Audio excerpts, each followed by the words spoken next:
The following program may contain subjects of an adult nature. Viewers' discretion is advised.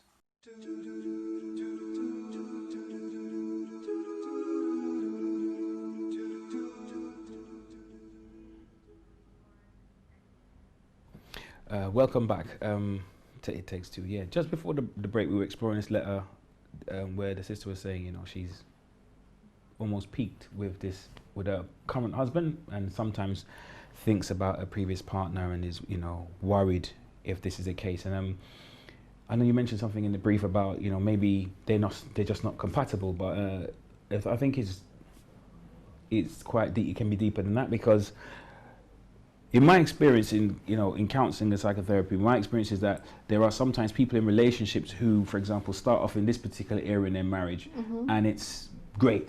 But just because over a period of time, even they become naturally, they drift in that area, and it can be just a matter of exploring, communicating, and trying to reinvent themselves in this particular sphere to reignite.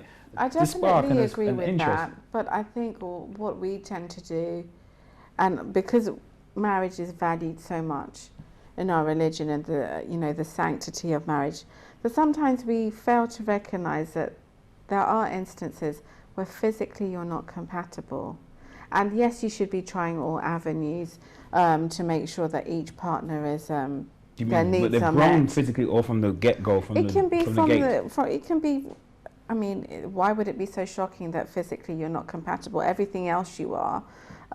So there's so many variations, but I think we need to also accept that there are instances where people aren't physically attracted to each other or compatible, and maybe people have tried other alternatives, but everything else in life is fine, but that side of the relationship might be an issue. I mean, Islam covers everything for everybody. But as you said, seems a little hard on the sisters. Well, and it seems hard on all parties. Well, if life this is just it's not paradise. I'm not saying just accept it, but you need to acknowledge that there are other things in the marriage that, you know, are worth saving. For example, you make a good team, you have the same vision. Not everything's going to be always 100%. That's my point. So you have to make, in life, sometimes you have to make concessions and, you know, look at what's really important. You can't base 100% on any one of these components. I have spoken to a Arlen recently about this. We're speaking about a number of things, but this issue came up, and he was saying that in his experience in dealing with this, that he's had to pronounce divorces because if a wife, in this particular area, if a wife is not, you know, if the husband doesn't help her in this way, that it really does cause rupture. issues. Yeah, it really does rupture the marriage. And I think, without just bringing polygamy up for polygamy's sake, but I'm saying with brothers, there's a kind of an angle of, you know, this marriage is worth saving, but maybe this part is not great, and they try to find an avenue, but the wife is trying to be devout, and it's just not, this aspect is not working. It's just like hitting their head against a wall. So Yeah, they want to jump ship. Yeah, they just want to jump ship. I think most women do not want to, you know, jump ship when they get married. You know, communities are involved, families are involved. It's a big deal. It's a big investment that you're making.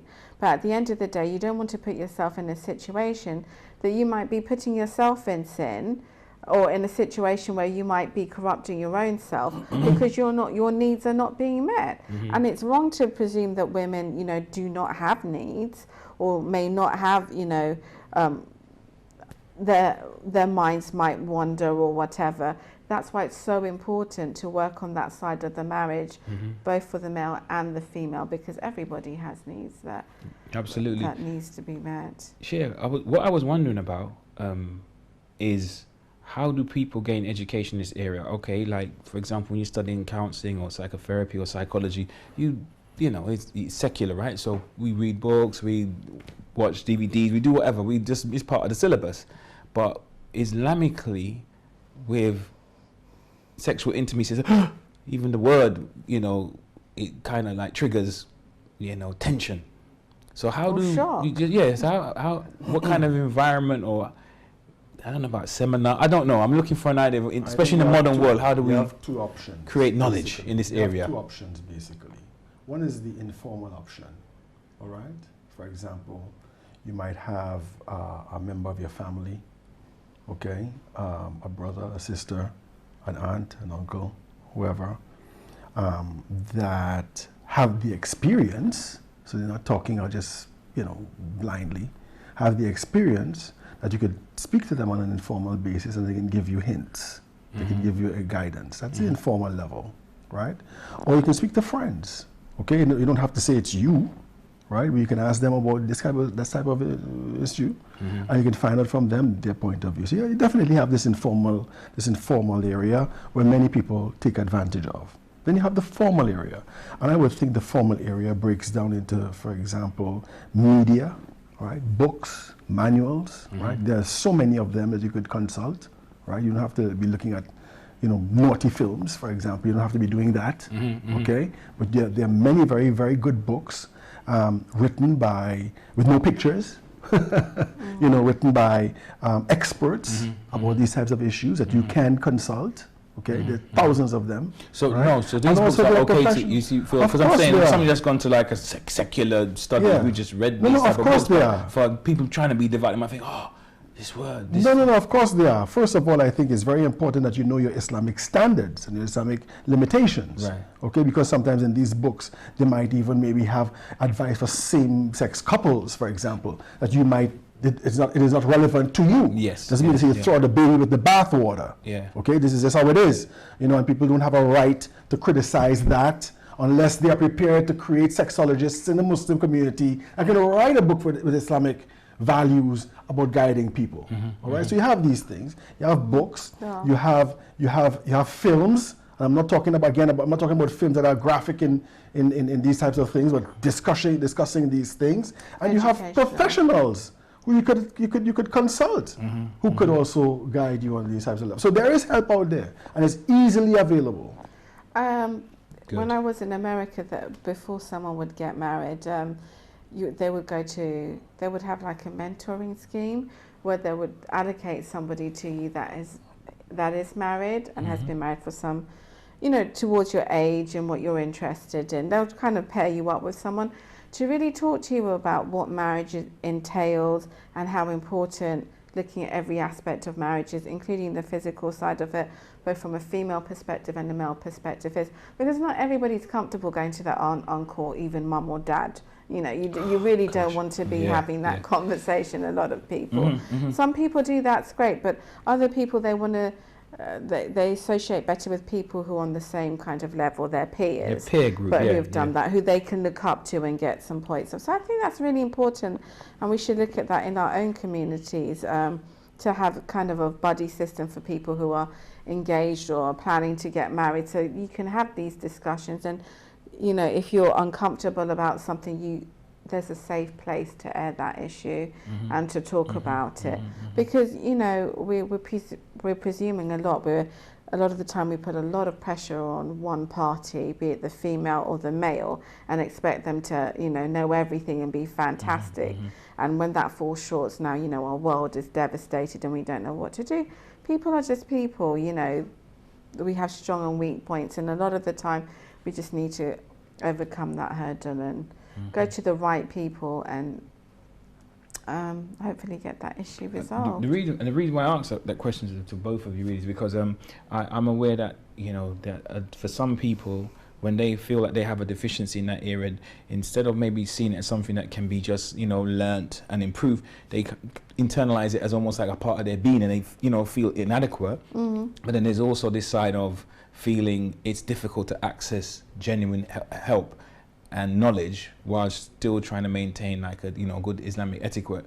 And then there's the other side, the very ultra conservative voice, which is loud in the Muslim community, where they'd even probably there's probably some people who even have a problem with us having this type of discussion. So with the combination, it may make some people go into their shells. So I think we have to be willing to be honest in the 21st century that they need to promote some avenues of halal education or sexology, to be quite frank. I think the Sheikh would agree that our faith is a pioneering faith. Everything was covered. The roles of male, females, the importance of marriage, etc. was covered.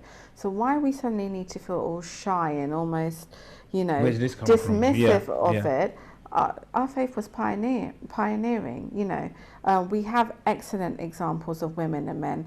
I think if we can do our research, there are books that discuss marital relations in the Islamic community. They might be difficult to find, but they are out there. So we mustn't feel like, you know, we're almost, you know, walking on clouds and we don't have issues. That we have issues, real life and there are issues, but real resources. life solutions also. So I think this is good, alhamdulillah, but there Alhamdulillah. are solutions. Alhamdulillah. Okay, we got enough time to go for another scenario, if that's all right. If that's okay with yourself. Go ahead. Oh, great. Okay, this one reads, Dear It Takes Two, I am talking to a sister who has children from another marriage who are teenagers. I really like the sister, and it took a lot of work to convince my family to accept the fact that I wanted to marry someone with children. The sister that I wanted to marry has put in a lot of effort into raising her children, and she said that she would have to give them up to her ex if she remarried. Who would be financially responsible for their upkeep of the children? It's a question. I think it says who would be financially responsible for the upkeep of the children. Her teenage son cannot get his head around the fact that his mom has a right to a life and I would be the man of the house. How do I deal with that? Fed up. There's a from London. lot in there. Ooh, that's emotionally loaded, because it's pure emotion, isn't it? Really, you know, somebody feeling very protective, a young man feeling protective about his mum having a total right to her own life and stuff like that. But at the same time, she wants to consider his feelings, but she's trying to balance. There's a It's a default potential position. husband. It's a default position by many teenagers about their mothers, their single mothers. Okay, they are boys especially. They're very protective of their mothers. They will not contemplate the idea of their mother having another relationship, another father coming into her house, and so on. This is a default position. The thing is, this man should. One thing about this default position, though, it is not very deep. Okay, once a relationship is established between the woman and the man shows indulgence, kindness, engages the children of the woman, they eventually change to a positive point of view with that man. Okay, this is almost an inevitability.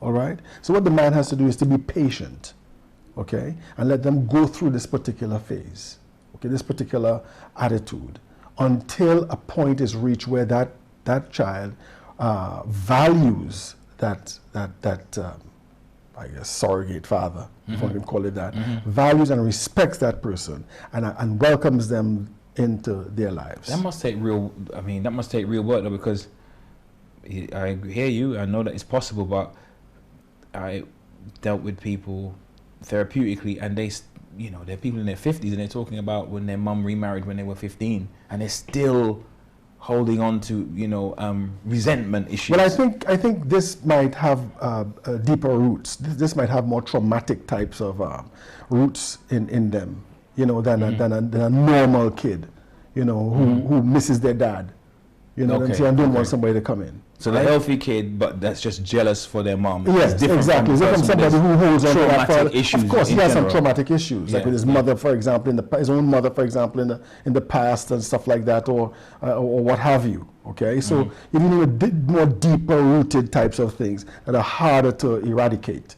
But in a normal situation, you would find a default position for young boys would be like that, especially teenage boys. Okay. And also it's a matter of trying for the child who's trying to digest the change of circumstance. Where do they see themselves fitting in? The dynamics are now changed. So, I might like you as a person, but I'm going to like my dad more just because of the sake that they're my dad.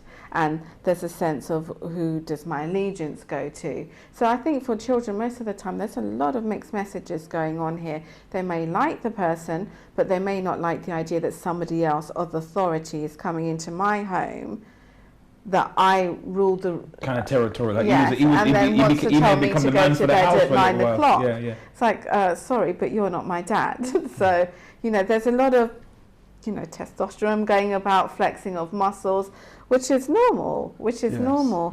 I think the onus is on the person who's coming into that dynamic to put in the work, to show the child that I'm going to be here for the long run, so I can be patient.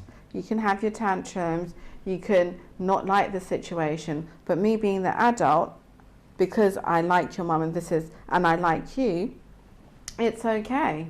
Oh, we have a caller. We have a caller. Assalamu alaikum, Sister Nazira. What would you like to say? Wa alaikum salam. Assalamu alaikum, Sheikh Hanis. Assalamu alaikum, Brother Bilal. Wa alaikum salam. I haven't got any question, but I just wanted to say that you guys are making really good program. You know, this is really, really good. And the previous title you had just before, the how much authority do I have over my stepson?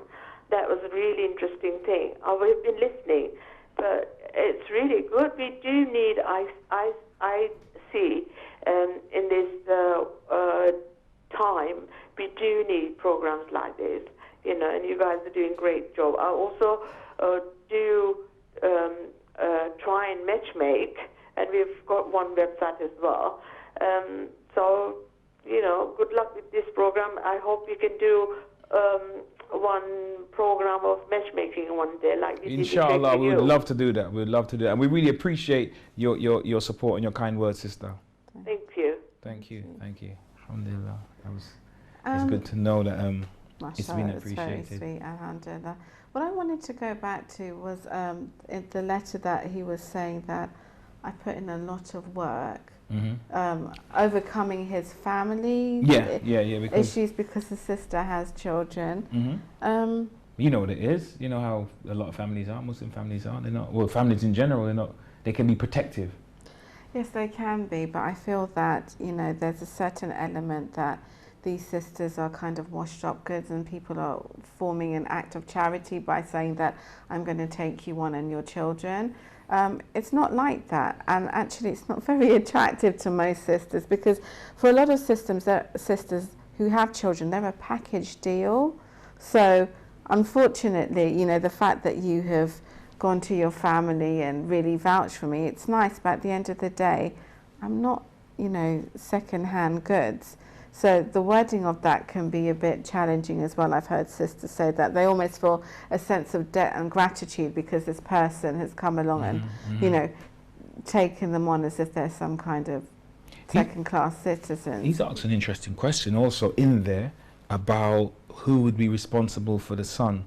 I know this is something that comes up time and time again with Muslim men that I speak to, and a lot of non-Muslim men who I speak to who enter into new relationships, new marriages, and they may have their own children, for example, or not have any children, but they've met somebody with children. It's sort of like, well, that child has a dad, so I don't know if I'm... The fundamental responsibility for the children is the children's biological father, even though the father does not live with them. Right. This does not exclude the new husband coming in on the scene, because as a human being, as a man who's married to their mothers, their mother,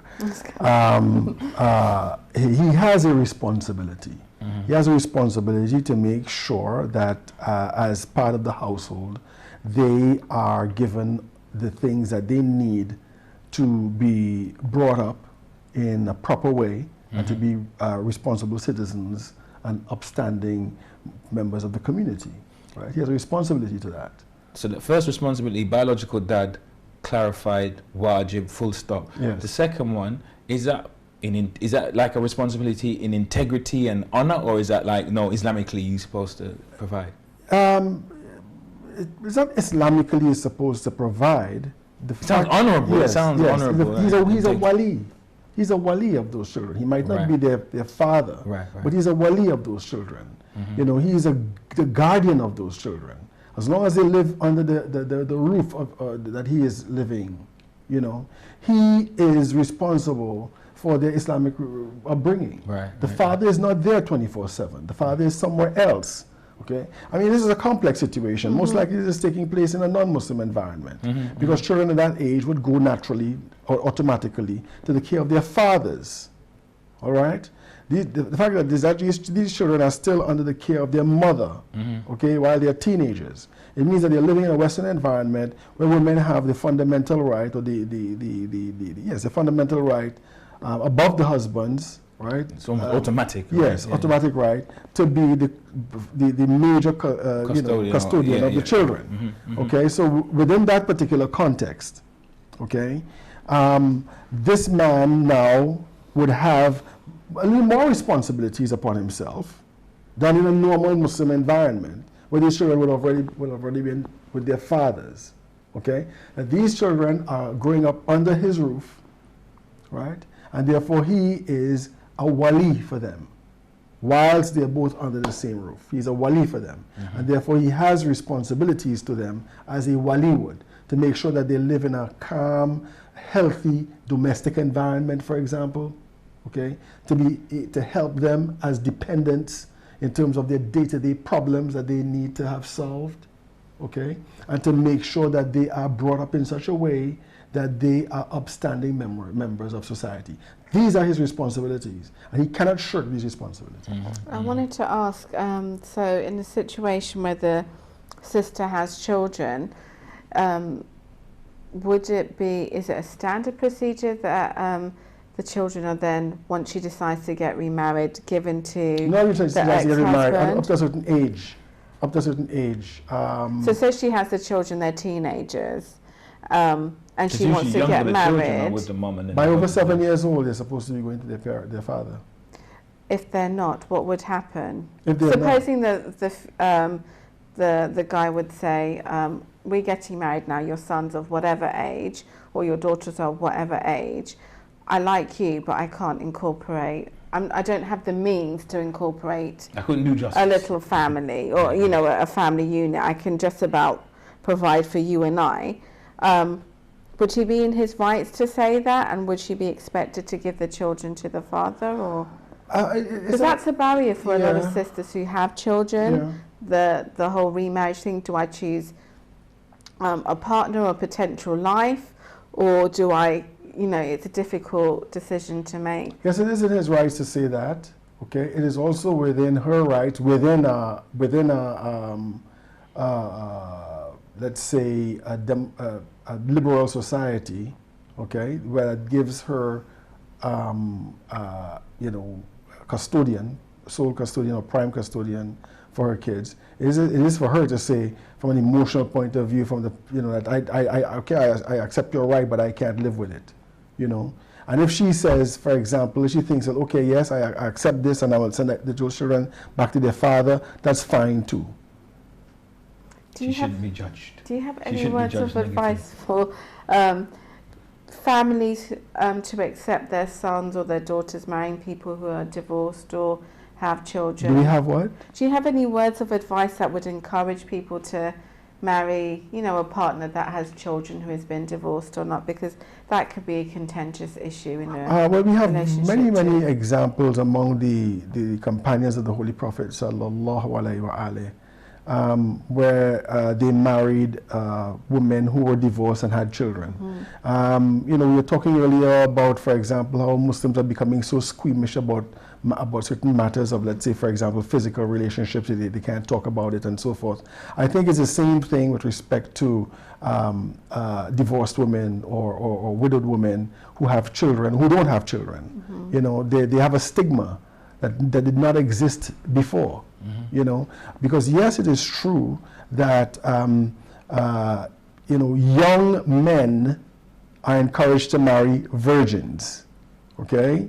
And it is encouraged that women maintain their virginity until they get married. This is true, but it does not necessarily mean that women who are not virgins are not or should not be prized. Okay, it does not necessarily mean that at all. All right.